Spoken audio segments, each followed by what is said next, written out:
Welcome to another fucking read-along. I think we're going to finish today. I think we're going to finish reading through the One Big Beautiful Bill. Thank you, everybody, for joining me on TikTok and Instagram. You'll get a better experience at youtube.com/Kellerman Comedy. Make sure you're subscribed and on all the things. Like the videos. Go to the Substack. That always helps. If you really want to support the channel, do so on the Substack. That's really where people can give the most support. Okay. We are on subtitle D, Increasing the Debt Limit. Section 113001, Modification of Limitation of the Public Debt. Under the current statutory debt limit was established on January 2, 2025, following a debt limit suspension period that ran through January 1st, 2025. This provision increases the statutory debt limit by $4 trillion. That's all this section does, is increase our debt limit. Thanks for running over here. I'm Weirdy. Hi, Dominic James. What's up, guys? Oh. That's the end of the 50-page document. I guess it's only 47 pages. All right, well. We're going to dig into something a little deeper then. We're going to dig into something a little bit deeper. I'm going to take this. Do I already have this downloaded? Hold on. Let me just check here.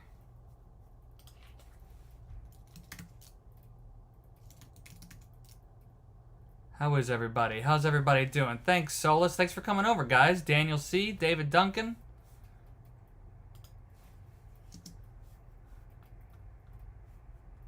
I'm going to take the 50-page version of this bill. Hold on, I need to find...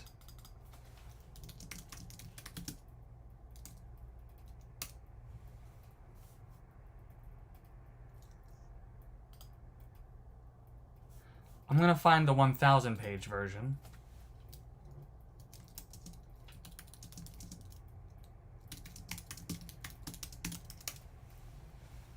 Did you guys know that there was a 50-page version and a 1,000-page version? You're welcome. You're welcome for the fucking news. Somebody said thank you for the fucking news. You're welcome.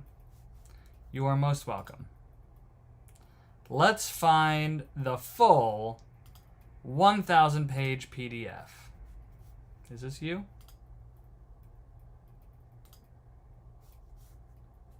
Oh, yeah. Oh, yeah. All right. 1,037 pages to be exact. I'm going to take both bills, the 1,000-page version and the 50-page version, and we're going to use AI to tell me what was left out of the 50-page version. So,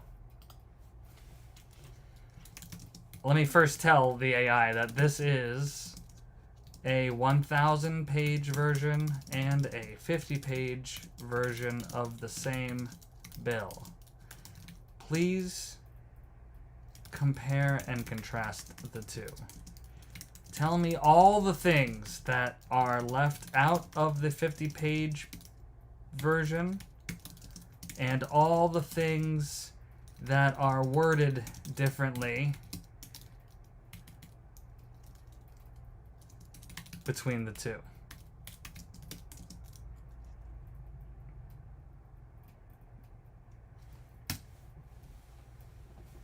Oh, thanks. I love you too, Time Slayer. It's a great... That's a wonderful username you've got there. Did I tell the AI... Did I say please to the AI? Maybe I'm too polite. I might just be too polite, guys. Even to AI. All right. Here is what ChatGPT says. Summary of what these two files are. Okay, I don't need that. What is completely left out of the 50-page version? Okay, the 50-page version only covers Title IX, Committee on Ways and Means. Right, it does not include or mention at all the following large portions of the 1,000-page bill. Title I, which is Agricultural, Nutrition, and Rural Investment. Title 2, defense, military readiness, shipbuilding, air superiority. Title 3, education, Pell Grants, loan repayments, regulatory relief. Title 4, energy and environment, EPA repeals, energy permitting. Title 5, financial services. Wow, a lot. A lot was left out of this 50-page version. Homeland security, border security, ICE hiring and technology.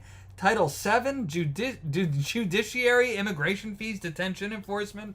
Title 8, national resources, oil, gas, coal, NEPA, NEPA, public lands. Title 9, oversight, federal employee retirement, FERS reform. And Title 10, transportation and infrastructure, Coast Guard, air traffic. And part of Title 11, not 9, 11. A few sections of Title 11 are not explained in detail. Okay. The 50-page version omits about 75 to 85% of the total bill. Guys, I have made 9 videos reading through this bill, and we only covered 25% of what's in all of it. That's outrageous. The full legal text, line by line, okay, blah, blah, blah. Yes, yes, yes. Okay. Specific sections that are in there but are summarized less fully, left out in the 50-page version are the Trump accounts, renamed MAGA accounts in the 50-page version. No full text, just a high-level summary. Yep. All right, so these things are in there. Terrorist supporting organization tax exemptions. That's all in there. Immigration-related tax credit changes. Conclusion. Okay. Wow. Well, look. I'm not going to read through the 1,000-page document with you guys. I love you, and I'm sure that there are incredible journalists out there scouring every word of the 1,000-page document.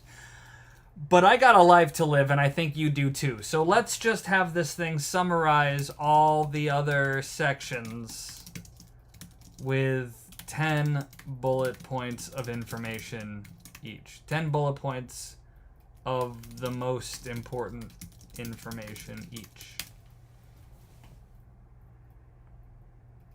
People are saying they like my tie. How to kill R. Kelly? We're not talking about R. Kelly. Alright, so Title 1, the Committee on Agriculture. Here are the 10 things that ChatGPT picked out, okay? Tightens work requirements for SNAP food stamps recipients, raising the age to 55. Narrows waivers for able-bodied. Tell me, by the way, if you're on YouTube, tell me if there's something you want me to get more information on here specifically, okay? Narrows waivers for able-bodied adults without dependents. Adds eligibility checks through a national clearinghouse. Prohibits SNAP funds being used for internet-related expenses. Tightens eligibility for non-citizen participants in SNAP. Repeals the SNAP Obesity Prevention Grant. Adds funding. What is that? What is that? I'm going to ask Grok. We're going to use all the AIs, guy. Oh. Grok's having a problem. Go figure. Go figure.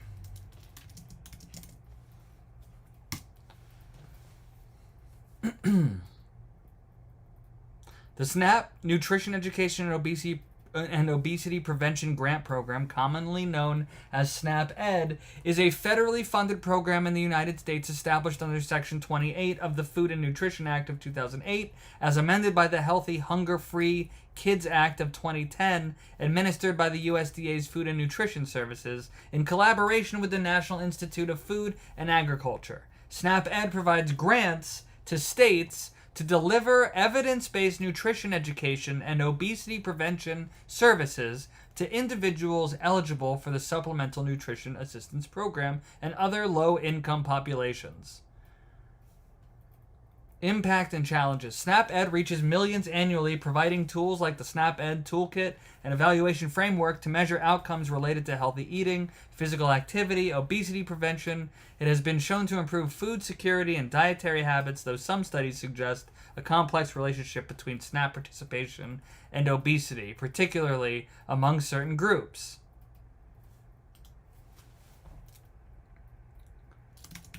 How effective is this program?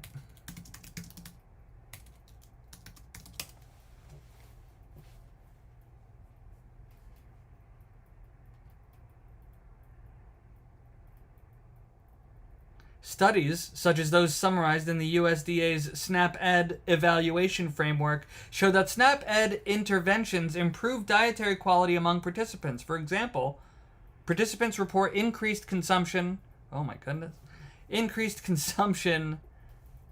of fruits, vegetables, and whole grains, and reduce intake of sugar-sweetened beverages.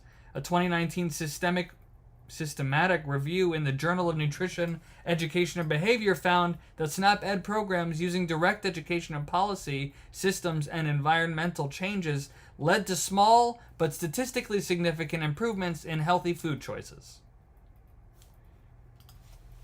How much does this program cost the American people annually? Right? Because you have to assume if we're getting rid of something that helps people, it's to save money, maybe? The annual cost of the SNAP Nutrition Education Obesity Prevention, otherwise known as SNAP-Ed, to American taxpayers is approximately $443 million a year. That's a lot. That's a lot for just education on this thing that could probably be included in every school. Shouldn't this just be... that sounds like basic food pyramid shit. Teach you to eat fruits and vegetables. And basic nutrition. I'm sorry to laugh. I'm sure that there are, disenfranchised people who don't get that education, but shouldn't that just be included in regular school? I don't know about an extra $400 million a year to make sure people know that they're supposed to eat fruits and vegetables. Maybe I'm oversimplifying what the program does, but that's what I just read. Okay, moving on. It adds funding for emergency food assistance programs, includes new matching funds requirements for states, increases timber production authority for federal lands, adds funding for agricultural trade promotion and conservation. Okay. Increases timber production authority for federal lands. Interesting. Title II, Committee on Armed Services. Here are the 10 major things that happen in that. Major increases for military quality of life programs. Increases shipbuilding funding. Boosts air and missile defense capabilities. Strengthens munitions supply chain. Scales low-cost weapons production. Funds cyber... You know what? We're going to go back. Hold on. We're going to go back. Hold on. Sorry. Let's not go back. Let's just keep reading through all of them, and then we'll go back. Funds cybersecurity improvements at DoD. Funds air superiority enhancements. Increases funding for nuclear forces. Enhances Indo-Pacific command capabilities. And expands border and counter-drug missions support. Sounds expensive. We'll ask how much all that costs at the end here. Title III, Committee on Education and Workforce. In this title, they will limit federal aid eligibility to citizens, LPRs, Cubans, and COFA migrants, caps student loan limits, tightens loan forgiveness rules, reforms loan servicing and rehabilitation, tightens Pell Grant eligibility, creates workforce Pell Grants for short-term programs, caps Pell Grant shortfall payments, increases institutional accountability, adds regulatory relief, and bans new economically significant regulations that increase subsidies. Bans new economically significant regulations that would increase subsidies. We're going to have to dig a little deeper here once we finish reading through. Okay, Title IV, the Committee on Energy and Commerce, includes repealing billions in IRA clean energy and pollution reduction funding, streamlines natural gas export permitting, adds new funding for DOE loan guarantees, expedites energy project permitting, creates de-risking compensation program for fossil fuel investments, amends use of strategic petroleum reserve, repeals heavy-duty vehicle emission program, eliminates greenhouse gas reduction fund, stops methane reduction incentives, and repeals corporate greenhouse gas reporting. That's not good. Why? What? They can report it. I think doesn't. Why not just let them report it?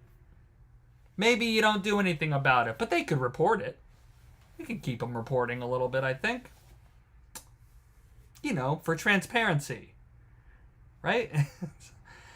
All right, Title V is the Committee on Financial Services, which will repeal Green and Resilient Housing Retrofit Program, reforms Public Company Accounting Oversight Board, restructures Consumer Financial Protection Bureau, redirects Consumer Financial Civil Penalty Fund, tightens rules on Financial Research Fund, adds eligibility verification oversight for federal employee benefits, allows significant oversight of Postal Service health benefits. What? Boosts Inspector General oversight funding, sets audit funding caps through 2035, and enhances cross-agency data transparency. Okay, well, at least that last part might be something that's good for everybody.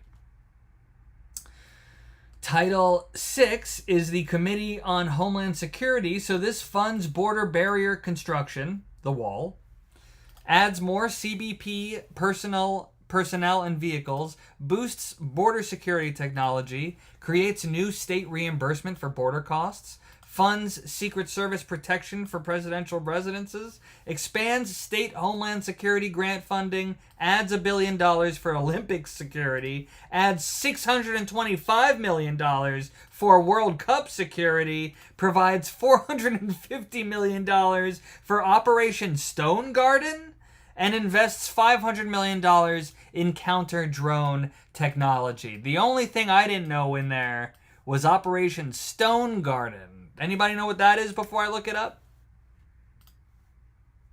Anybody know?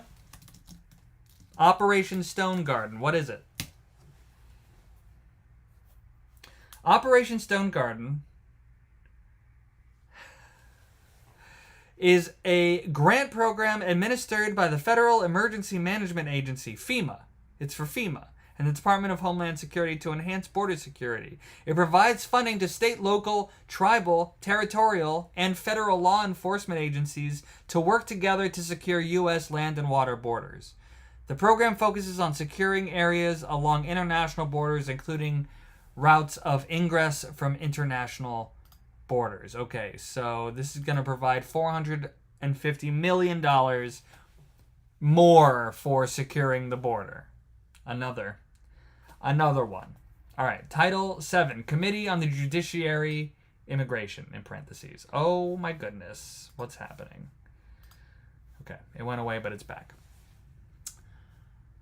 This will impose new fees for asylum and work permits, add visa integrity fees, creates yearly asylum fees, adds fees. Wow, we're really going to fee the ever-living shit out of people immigrating into America. Out of people emigrating to America. Not immigrating, but emigrating, I think is the word. Creates yearly asylum fees, adds fees for I-94 forms, imposes fees on special immigrant juvenile visas, adds fees on temporary protection statuses, adds fees to employment authorization renewals, funds fast-track deportations of criminal aliens, appropriates money for INA Section 235B and C enforcement. What is that? Well, we're going to look it up. And it funds regulatory review initiative targeting immigration-related rules. What do we think about the immigration-related rules, everybody? We doing okay with our immigration? Are things better now? Worse? What do you think? Tell me what this is.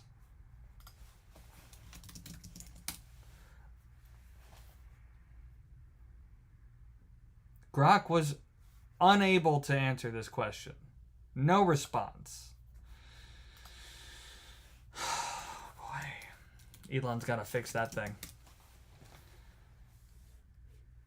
Jay Mason says hello to the fucking community. I love it.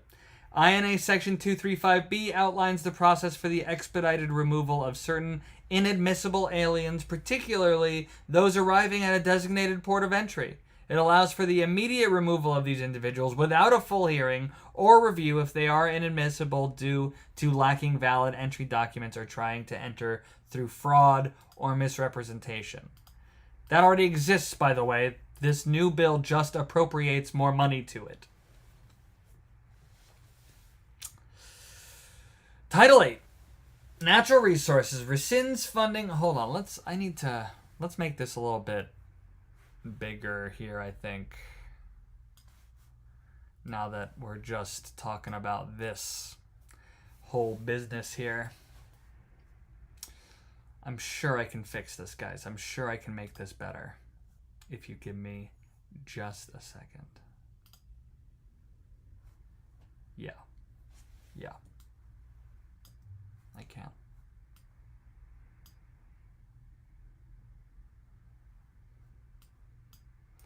I can. Look at that. Okay.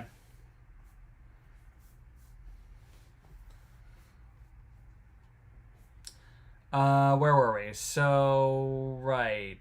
Title 8. Oh. Okay, that's fine. Rescinds funding for national... Okay, so this Title 8 is all about natural resources. It rescinds funding for National Park Services and BLM specifically. Increases timber production mandates. Enables long-term timber contracts. Boosts forest management funding. Mandates offshore oil and gas lease sales. Hold on, I'm going to move myself because it looks like I'm looking away from the thing, which is so silly. I think I can fix that too. Or can I? I think I can. All I have to do is flip myself. Yes. Nope. I flipped myself the wrong way. Don't you hate when you do that? You ever flip yourself the wrong way? So annoying. Is this good content? Is everybody enjoying me fumble through fixing my stream live? There we go. Oh, that's what we want. That is what we want. How's everybody doing? Kind of considering this is starting over. Anyways, where was I? All right, we're talking about Title 8, which is all about natural resources. This also mandates offshore oil and gas lease sales, expands offshore commingling of oil production, sets new limits on outer continental shelf revenues, curtails offshore methane reduction programs, boosts federal revenues from OCS leases, and prohibits certain environmental restrictions on oil development. Title 9. Oversight and government reform. This eliminates FERS annuity supplements for certain workers, allows at-will employment option for new federal hires, adds filing fees for Merit System Protection Board claims, strengthens FEHB program oversight. What's FEHB, guys? What's FEHB?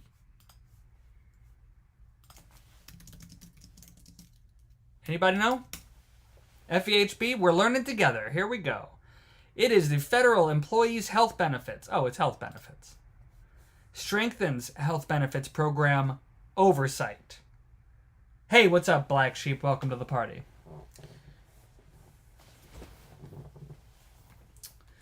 Funds... sorry, nope, that's not where I was. Increases eligibility verification for FEHB benefits. Requires annual eligibility reporting to Congress. Funds OPM Inspector General audits. Limits future federal benefits subsidy increases. Enhances oversight of Postal Service health benefits. And requires budget neutrality in future benefit expansions. I mean, requires budget neutrality sounds good, right? Add you to the live, Menace? That's not going to happen. You've got Menace in your name.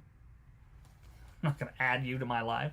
All right, Title 10, Transportation and Infrastructure. This will increase funding for Coast Guard assets, increases vessel tonnage duties, imposes new motor vehicle registration fees, earmarks registration fees for highway programs, expands motor carrier data collection, rescinds unspent IRA infrastructure funds, invests billions in air traffic control modernization, boosts ATC tower replacement, funds FAA recruitment and training, and provides $256 million for Kennedy Center restoration. Okay. Kind of slipped that one in there. All right. I don't need this summary. So let's go through. Take me through Title 1. Who benefits the most? Who loses the most? What is the total cost of everything in this section? And what is the total potential savings? Let's see what AI comes up with. This is just for Title 1, which I'll remind you is Committee and Agriculture. What does it cover? Subtitle A is nutrition, mainly SNAP and food stamps changes. And subtitle B, investment in rural America, agriculture programs, trade, conservation, forestry, rural energy, etc. Who benefits the most? All right, so conservative fiscal advocates. Title I tightens SNAP eligibility and cuts certain programs saving federal money. So agricultural exporters, timber and rural schools. Secure rural schools and forestry funds are expanded. Energy developers, SNAP administrators in conservative states, so more power over SNAP eligibility enforcement. Who loses the most is SNAP recipients aged 50 to 55. They are now subject to new work requirements. Non-citizens using SNAP. Tighter alien eligibility restrictions. Okay. SNAP recipients who relied on certain utility allowances. New restrictions on internet expenses. Right. They're not going to be able to get their internet paid for. Certain states with more generous SNAP waivers are going to lose because waivers to work requirements are going to get restricted. The total cost of everything in this section. Okay, the bill itself does not include a single line CBO score, Congressional Budget Office estimate for Title I. Based on past CBO estimates and similar policy changes, rural investment and agriculture trade programs are likely to cost $1 to $3 billion over 10 years. Secure rural schools and forestry programs, past programs, at about $1 billion per year, so potentially $5 to $10 billion over 10 years. Rural energy research conservation programs, probably $2 to $4 billion total, depending on implementation. So the estimated total cost is about $8 to $15 billion over 10 years, but this depends heavily on future appropriations, obviously. What's the total potential savings? CBO previously estimated that similar work requirement changes for SNAP could save $10 to $15 billion over 10 years. That already covers it. Just that one thing. The repeal of obesity prevention grants saves small amounts, a little less than $1 billion. We looked it up earlier. It costs about $500 million. $400 to $500 million a year, so we'll be saving that. Stricter SNAP eligibility, alien eligibility, utility rules. Right, obviously, if we take away benefits from people, it's going to save money. That saves $2 to $5 billion. And administrative costs, sharing and matching fund rules. Unknown, depends on state actions, but likely modest savings, hundreds of millions to low billions. Modest savings, hundreds of millions. Estimated total savings is about $12 to $20 billion over 20 years, largely front-loaded in SNAP savings.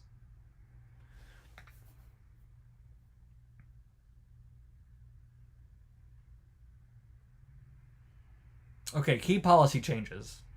Freezes future thrifty food plan updates.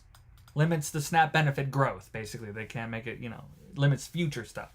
Expands work requirements for able-bodied adults. Narrows SNAP waivers for work requirements. Limits use of internet expenses for SNAP calculations. Adds national SNAP eligibility database. Increases state match requirements. Increases SNAP accuracy enforcement penalties. Repeals SNAP obesity prevention grants. Tightens alien eligibility for SNAP. Adds money for emergency food assistance. And then subtitle B, the investment in rural America extends the safety net and farm programs, adds new funding for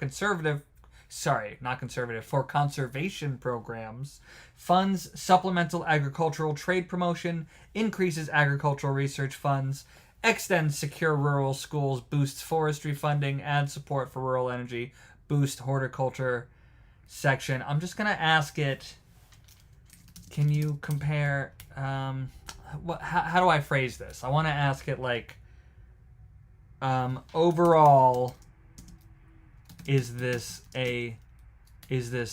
net good or net bad?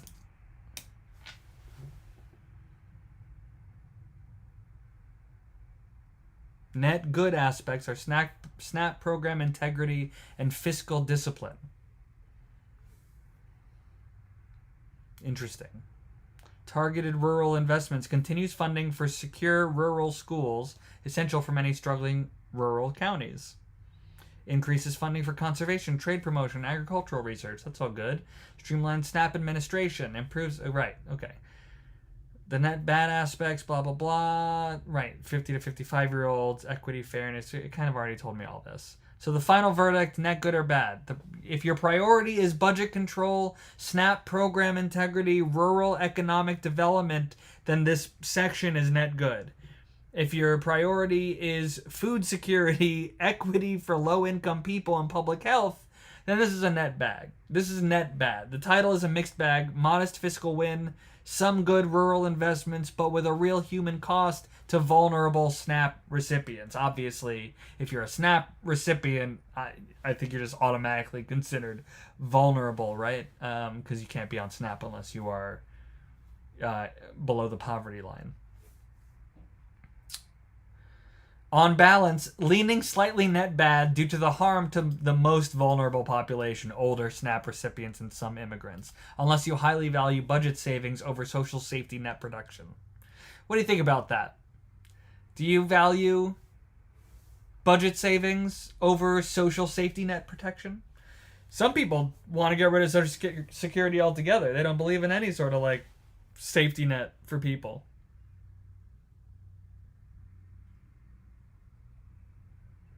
What are people saying? Sorry, I have to look at my Instagram and TikTok every once in a while. What are you all? What's going on in the chat here? Thank you for giving a shit. Someone says no. People are our most valuable asset. That's true. Are impoverished people our most powerful asset? Debatable. You could probably make the case. I'm not gonna fight you on it, obviously. Okay, let's ask it to do the same for Title 2.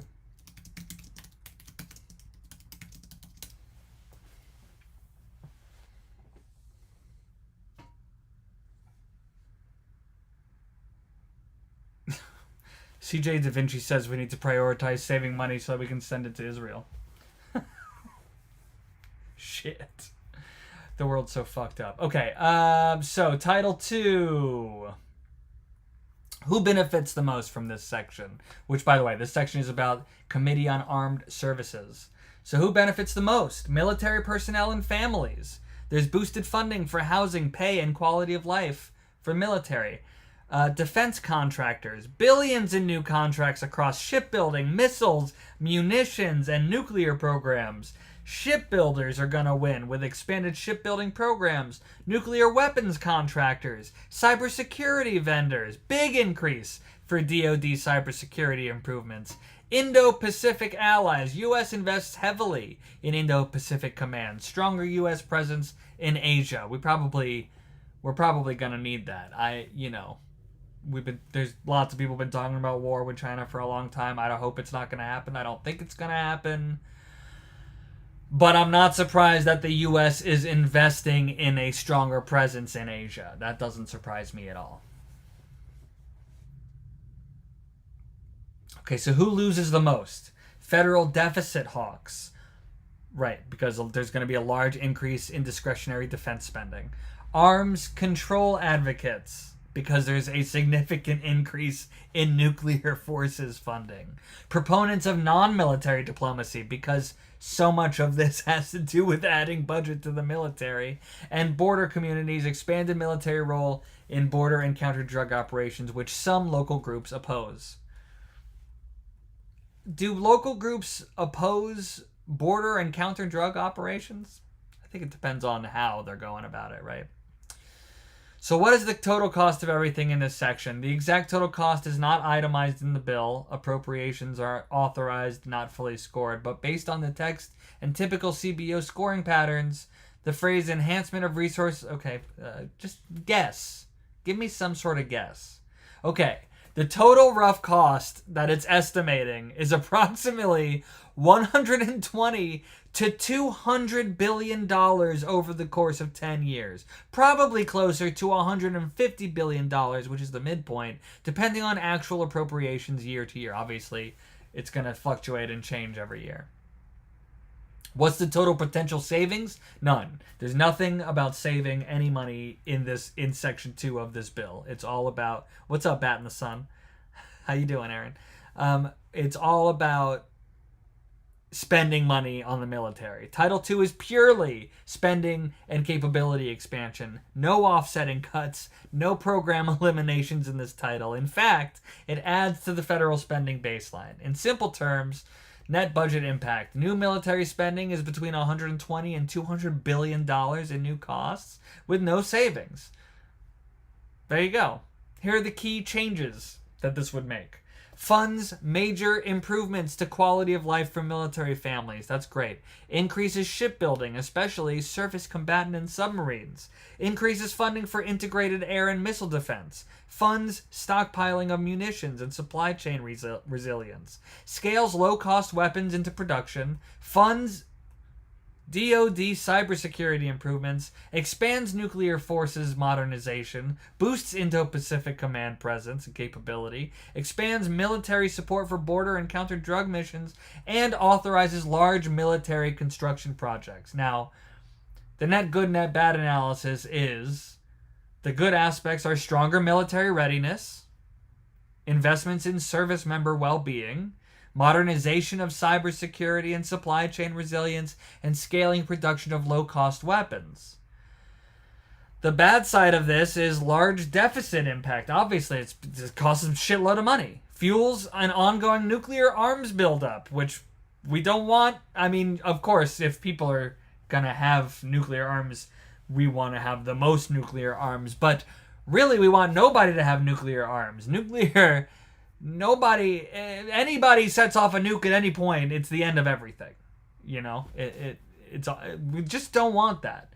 Military-led expansion into border operation raises civil liberty concerns, and no corresponding investments in diplomacy, foreign aid, or non-military tools. So the final verdict: military families, net good. Defensive contractors, net good. Fiscal conservatives, bad. Arms control advocates, bad. Moderates and centrists, it's all mixed. Necessary military investments, but also fiscal concerns, obviously. Lean net good if you prioritize national security and Indo-Pacific deterrence. Net bad if you prioritize deficit reduction or arms control. You can't have both. That's a tough one. Hard to say which is...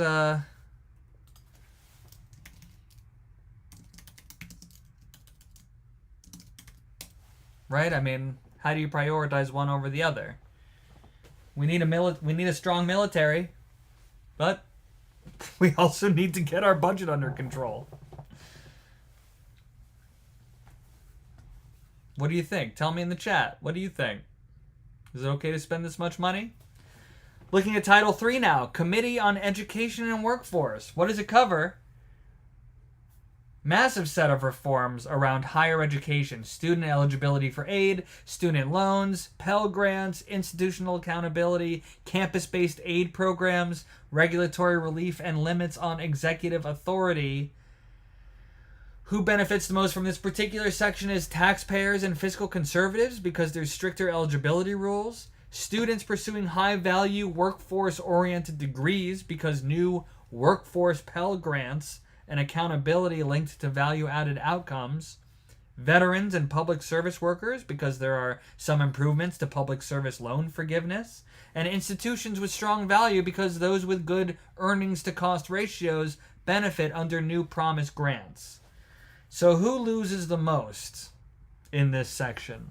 It's immigrants losing student aid eligibility because tighter definition of lawful presence. That was part of the bill that we read through. Borrowers seeking income-driven loan forgiveness. Low-performing, for-profit, and some non-profit colleges because they'll face stronger financial penalties and restrictions.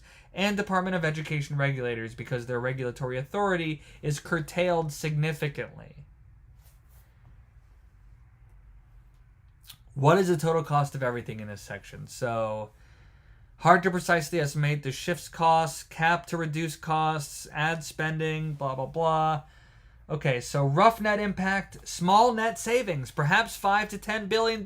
Just a small $5 to $10 billion. It's crazy how out of control our budget is when $5 to $10 billion is a small drop in the bucket. What's the total potential savings? So loan forgiveness restrictions. It's so funny. It's funny because the potential savings is to the government, which we think of as being savings ultimately on us, right? On the taxpayer. But we're saving money on loan forgiveness, on things that help people overcome their debt, which is not great. In simple terms, the net budget impact is new spending 15 to 25 billion, savings 25 to 40 billion, so a net savings of 5 to 10 billion dollars over the next 10 years. Key policy changes here are student eligibility is tightened, so it'll now exclude more categories of immigrants. Loan limits, more defined caps on federal student borrowing. I mean, there should be loan limits. You shouldn't just be able to borrow until, your debt is totally out of control. That's like the debt trap that people get stuck in, as they continue being eligible for new loans when they can't afford one. Loan repayment simplified and restricted. More focus on repayment versus forgiveness. Right, there's a lot of forgiveness things out there, but it hasn't. All of the programs that exist now to help people get their debt forgiven. Obviously the people are losing the not just the government, but the businesses that offer loans to people are losing money on that deal. But also, it's not protecting people from, getting bad credit and getting stuck in credit holes. Deferment forbearance is streamlined, but tighter rules. Public service loan forgiveness narrowed and eligibility clarified. Workforce Pell Grants created, Pell money for high-value workforce-aligned programs. Promise Grants, which are campus-based aid tied to value-added outcomes. New cost of college disclosure rules, median cost per program of study required. Institutional accountability is strengthened, financial penalties for poor outcomes. And limits on Department of Education rulemaking, which curbs executive actions on student loans and aid. So the net good, net bad analysis is this. Here are the good things. It focuses on student aid on those most likely to benefit. It improves institutional accountability. It adds workforce-aligned Pell and some fiscal savings, avoids large cost expansions. The bad aspects is that it excludes vulnerable immigrants who were previously eligible. It's going to take away eligibility from some immigrants. It narrows access to loan forgiveness, which is going to hurt those in genuine need of loan forgiveness. It limits regulatory flexibility because it could slow response to future abuses. And complex new rules may confuse students, which, okay, You got to figure out confusing things sometimes. The final verdict is, if it leans good, it's net positive from a fiscal responsibility and accountability lens, but it is a net bad for equity and student borrower rights. A very mixed bag, the summary. A very mixed bag, well-designed workforce and accountability ideas, but real risk of harm to vulnerable groups. Jeez.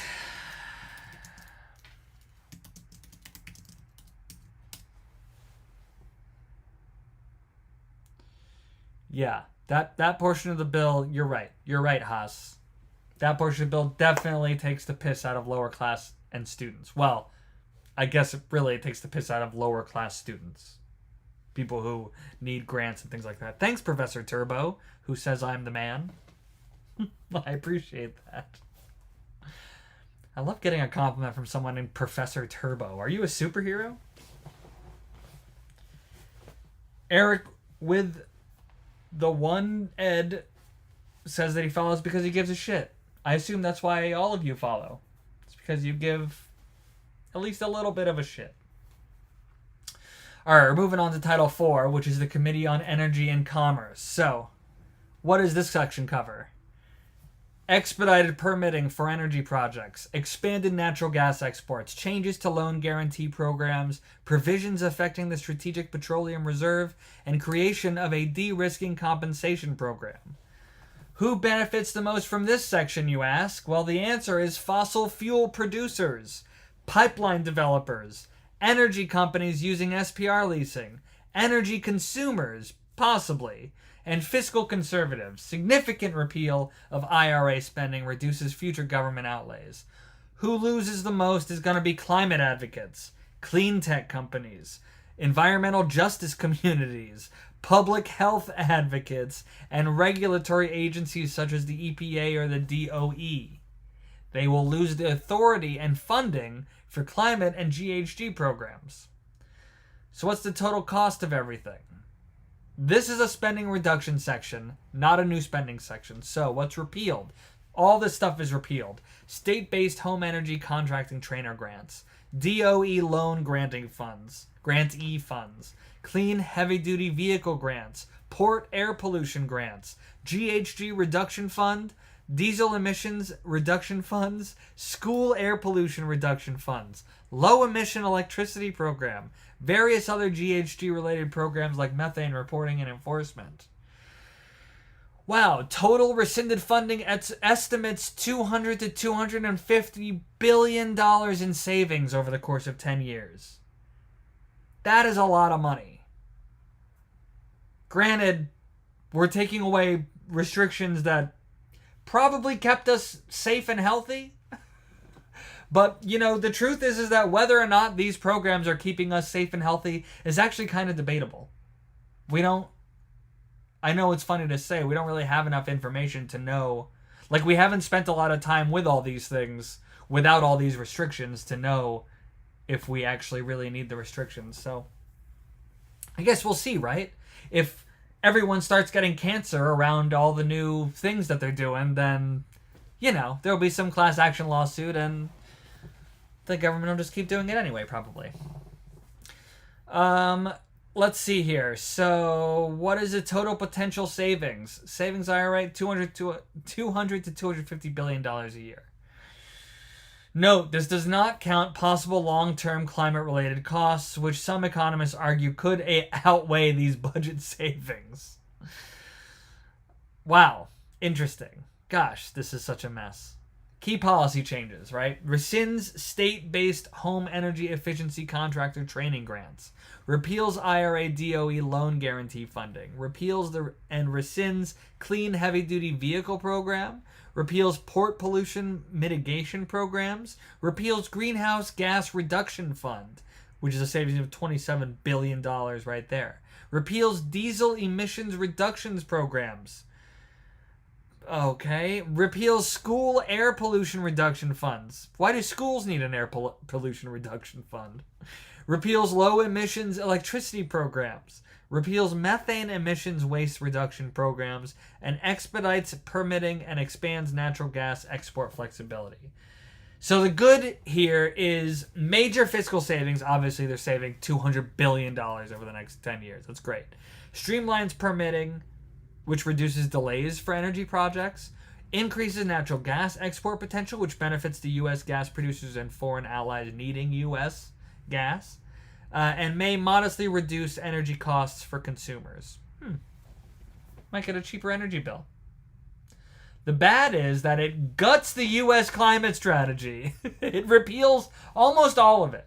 It likely slows progress towards GHG reduction goals, damages U.S. clean tech competitiveness, harms environmental justice efforts, which because it repeals targeted air pollution mitigation in vulnerable communities, and increased reliance on fossil fuels, potential long-term public health and climate costs. To be clear, we kind of started pulling back on fossil fuels because we found out that it's bad for us. Whether or not it's the best way to fuel your car or something, I guess, is debatable, but it is bad for us. Being around it is bad for us. Being around its production is bad for us. Being around its drilling is bad for us. Bad for the environment, although, again, that's totally debatable. You could say that the environment will heal and blah, blah, blah. Who knows? Who knows? Who the fuck? People think they know? They don't know. People don't know anything. The final verdict. Overall, it's going to lean net bad. While the fiscal savings are substantial, the repeal of key climate investments is likely to have significant long-term economic and environmental costs which outweigh the near-term budget wins. Most economists view these IRA climate provisions as having high return on investment. The repeal, because it's going to save $200 billion, obviously, but may result in larger long-term damages, to our health, both economically and biologically. Summary of Title IV, big near-term budget win, massive rollback of U.S. climate policy, big setback for clean energy industries. That's a big one. That is a repeal of all of the energy protections we have in place. Takes from the climate and gives to the military, says Jorge. Yeah, truly. Truly. I'll do a big breakdown of how much money is being spent overall and how much is being saved overall once we've gone through. I'm going to do Act 5, and then that's going to be the last one I'm going to do today. We'll do the rest of this tomorrow.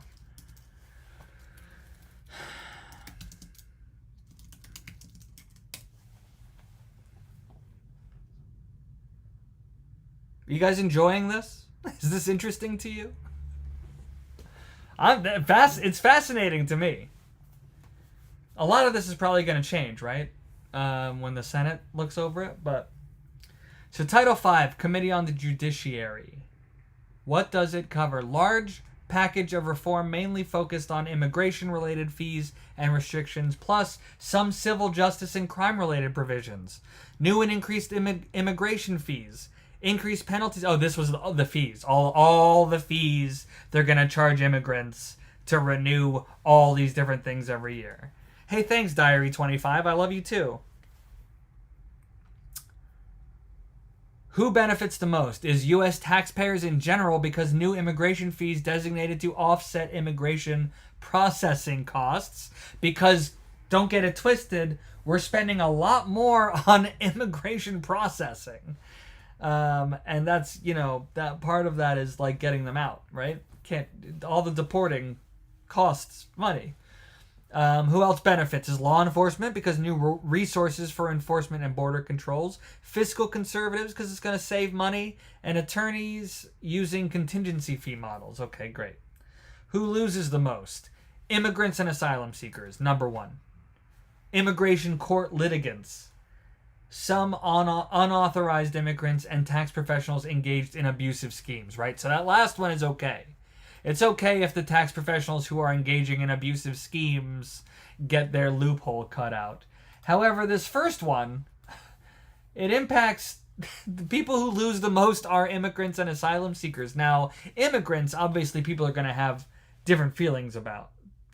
I would say at least 50% of the United States citizens don't give a shit if immigrants have to pay extra money for their stuff.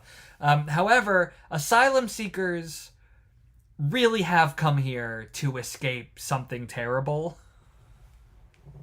And they may not have the money to pay all these new fees every year. They're all annual fees. It's awful, scary. What is the total cost of everything in this section? All right, this is a revenue generating section, right? So the immigrant fees are gonna pay for these mass deportations, essentially. 14 plus new immigration related fees. This is just to stay in the United States as an immigrant. You will now have to pay an asylum fee, employment authorization document fees, parole fee, special immigrant juvenile fee. Obviously, you're not going to have to pay all of these. These are, some people will pay 4 or 5 of these. Some people will pay 10 of these. TPS fee, unaccompanied child sponsor fee, visa integrity fee, I-94 fee, yearly asylum fee. You come here for asylum, you have to pay a yearly asylum fee. That's in addition to the asylum fee here mentioned at the top. Obviously, that's a separate thing. And then fee for continuances and fees for EAD renewal termination for parolees and asylum seekers. That's a lot of fees. Someone says RIP East Coast. So these numbers are rough, but the detailed scoring could depend on CBO projections of... Okay, right. So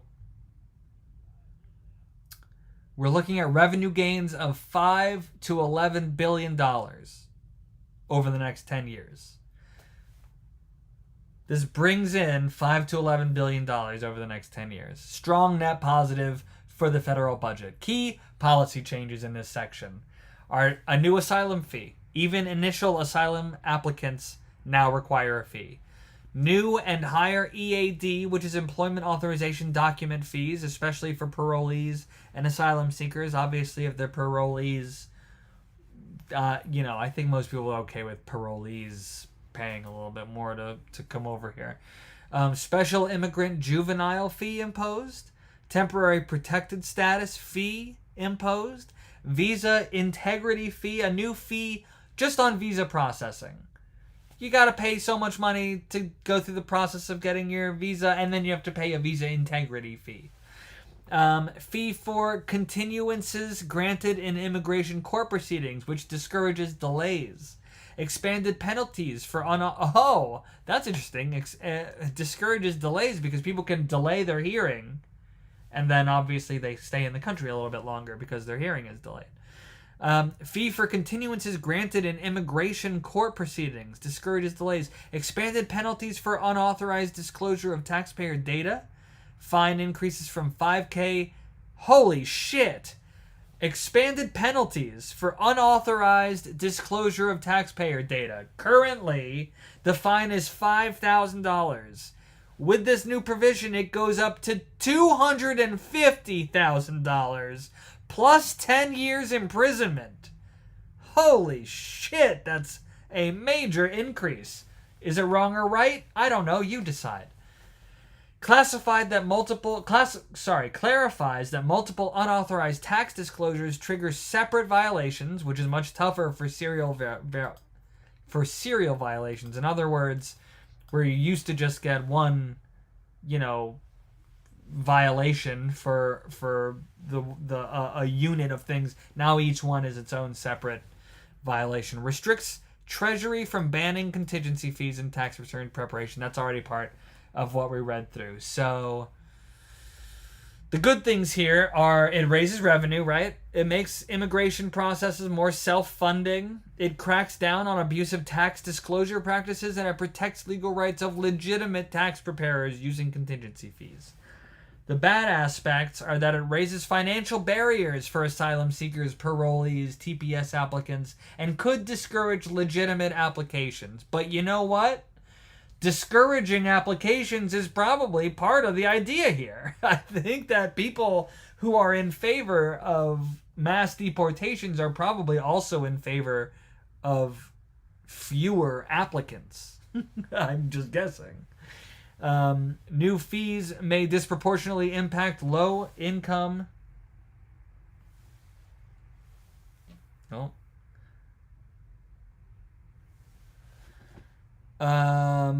New fees may disproportionately impact low-income migrants and vulnerable populations. Additional costs may reduce access to legal process.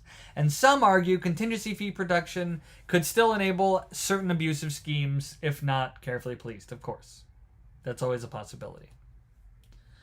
Always a possibility. Fiscal conservatives, net good.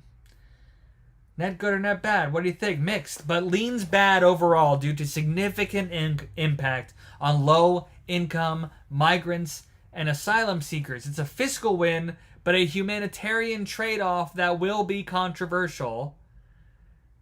Because obviously it depends on where you stand on the rights that immigrants have. Right?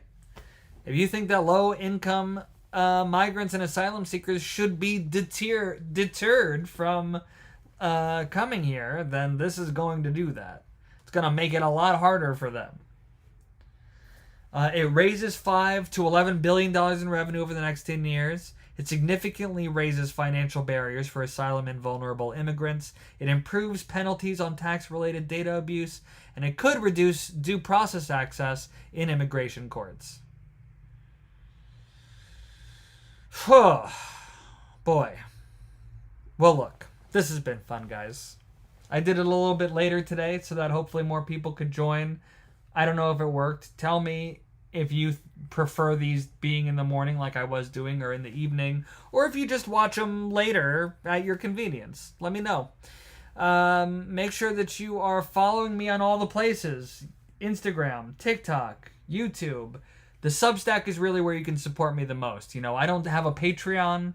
I have a Substack. That's where you can go subscribe and get extra content and, you know, give money to the channel or just be part of the bigger conversation there.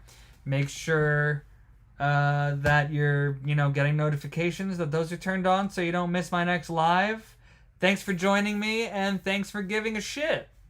I'll talk